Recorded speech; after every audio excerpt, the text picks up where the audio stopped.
What is up, guys? Stark here.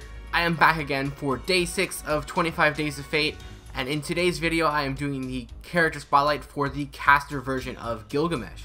So this version of Gilgamesh is going to be the 4-star in the Babylonia banner, and he's going to be a caster, and at level 80 he will go up to 12,005 HP and 8,460 attack. This will rank him 51st overall in HP and 85th overall in attack. For his star absorption, he's going to be 51, and star generation is going to be 10.9%. And for the noble phantasm generation on his attacks, it'll be 0.32%, and on defense, it'll be 3%. So this version of Gilgamesh is going to be a far cry from the one that we all know and love. He's not self-centered, he's not a prick. Well, he's still kind of a prick, but he kind of focuses more on helping his allies as opposed to doing everything by himself. And his skills really reflect that. For his first skill, it's going to be the King's Return A, which will increase his party's critical star generation rate for 3 turns. So this is going to be a 100% increase at level 10, and it'll be on a 7-turn charge time, so it does have a little bit of a higher cooldown, but you do get a really big increase to your generation. It does last for 3 turns as well, so you're going to be able to generate a ton of stars with this skill, and it's a party-wide buff as well, so you're going to be racking in the stars. As for his second skill, it's going to be his traditional Charisma A+, which will increase his party's attack for 3 turns. So this is the standard Gilgamesh skill, and it'll go up to 21% at level 10 on a 5-turn charge time. Not much else to talk about here. It is nice to have a crit AoE skill and a attack AoE skill. And then his third and final skill is going to be the Sovereign of Magical Staff EX, which has a whole bunch of other AoE buffs for your team. So this will increase your party's arts card effectiveness for 3 turns, as well as increase your party's debuff success rate for 3 turns. So this version of Gilgamesh is playing nice, and all of his skills are AoE buffs to his entire team, which is fantastic, especially if you're using arts characters or crit characters. So he will go up to 30% on the increases for both arts card effectiveness and debuff success rate at level 10 on a 6-turn charge time. So you're going to be getting a ton of buffs with this character. He's a very good support character, although he is primarily geared towards working with arts cards. He can still find his way onto any team really, and he's going to be a huge help to that team. Moving on to his passives, he's going to have 3 of them. The first one is the Territory Creation A, which will increase his arts card effectiveness by 10%. The second one is going to be Item Construction Fake A, which will increase his own debuff success rate by 10%. And finally, he has Divinity B, which will increase damage dealt by 180. So now for his ascensions. For his first ascension, he's going to need 4 caster pieces and 50,000 quanta pieces. For his second ascension, he's going to need 10 caster pieces, 18 proof of heroes, and 150,000 quantum pieces. For his third ascension, he's going to need 4 caster monuments, 8 forbidden pages, 3 primordial lanugos, and 500,000 quantum pieces. And for his fourth and final ascension, he is going to need 10 caster monuments, 5 primordial lanugos, 4 scarab of wisdoms, and 1.5 million quantum pieces. Moving on to his skill enhancements. To max out a skill from 1 to 10, you are going to need 14 gems of caster, 14 magic gems of caster, 14 secret gems of caster, 12 forbidden pages, 36 proof of heroes, 20 ghost lanterns, 48 deadly poisonous needles, 1 crystallized lore, and 27,200,000 quantum pieces. So now moving on to his command card deck, and he is going to have 1 quick, 3 arts, and 1 buster, and he has really good hit counts on this deck, with 2 on the quick, 5 on his arts, and 6 on his buster card, as well as 5 on his extra attack. So he's going to have some really good Noble Phantasm generation with the really high hit counts he has. And then for his Noble Phantasm is going to be an arts card as well, and this will deal damage to all enemies as well as increase the party's defense by 20% for 3 turns. And then the overcharge effect will reduce all of the enemy's defense for 3 turns.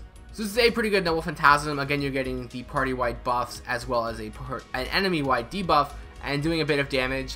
It doesn't do that much damage compared to some other casters and Noble Phantasms in general. It definitely falls behind as far as damage goes.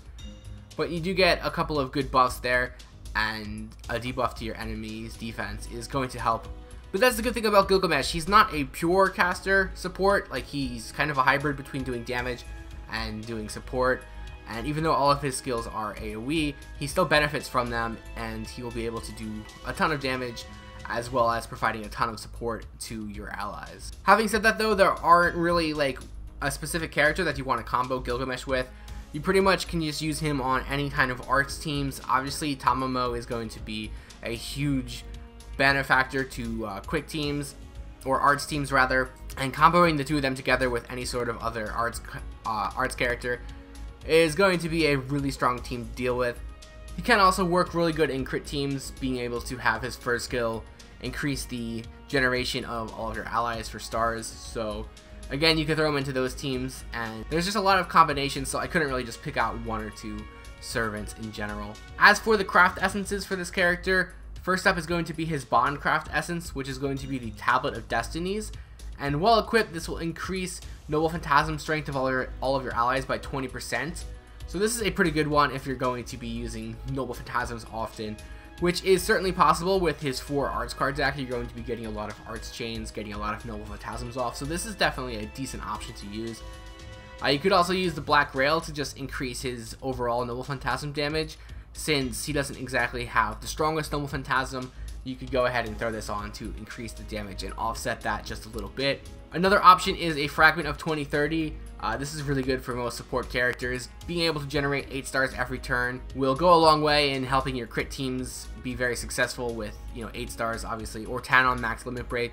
Having that many extra stars will just make the teams go that much smoother and more efficiently, and it's always a good option to use if you're going that route. And then finally, you can throw on Formal Craft to just boost his overall arts card effectiveness by 25%. So now moving on to his rankings. First up, for his stats, he's going to get 4 stars. He does have a little bit of a lower HP stat and attack stat. He is a caster as well, so he doesn't do as much damage, which explains his stats a little bit, and he makes up for it with his skills and Noble Phantasm. And speaking of his skills, he's going to get 4.5 stars. He has a very good kit of skills, full set of AoE skill buffs for his entire team, and they all do really good effects as well. You're going to do a lot of damage and benefit greatly from all of his skills, so he definitely has a really good kit of skills. For his Noble Phantasm, he's only going to get 4 stars, and then for his Noble Phantasm, he's going to get 4 stars. Compared to some of the other casters in his class, he's going to fall short a little bit in doing damage. Now, he makes up for that with his skills, being able to boost the damage up significantly, but overall it just doesn't do that much damage without the skills. You're going to have to rely on using the skills, and you do get a couple good effects in there as well with the increase to your defense and decrease to enemy's defense, which definitely helps, but overall it just falls a little bit short compared to some of the other Noble Phantasms in the caster class. For his survivability, he's only going to get 3.5 stars. Outside of his Noble Phantasm being able to increase his defense, he doesn't have any survivability or defensive skills or evasion or healing, so he can't really get too many points. He doesn't have the highest HP out there, although it is decently high, so he does get a few points there, but overall he doesn't have too much as far as survivability goes. As for his versatility, he's going to get 4 stars. He is very versatile. His entire kit of skills is based on party AoE buffs, so you can find his way into a lot of different teams that way, but he does have 4 arts cards in his deck, so it does limit the options a little bit. You can't make Buster Chains or Quick Chains with him, well, Brave Chains with him, so you can't really fit him in on just about every team, but there are a lot of teams you can use him on, and again, he has a lot of good buffs to use. And that will give his overall ranking a 4 out of 5. He's a very good support character. He's definitely someone I want to get. As with the other Gilgameshes, I do want to get them all. They're all really good characters. But just the timing of the event and what's coming next, I just couldn't pull for him in this time. But eventually I do hope to get him, and I'll definitely be using him once I do get him. So that's pretty much going to wrap up this video. Don't forget to check the links below to my Twitter, Twitch, Patreon, and Discord. And if you did like this video, feel free to like, comment, and subscribe. And as always, during the month of December, I am doing my Fate Grand Order giveaway, so check the link in the description below for that. And if you haven't already joined, please go ahead and join that for your chance to win some Saint Quartz. And I will see you guys next time.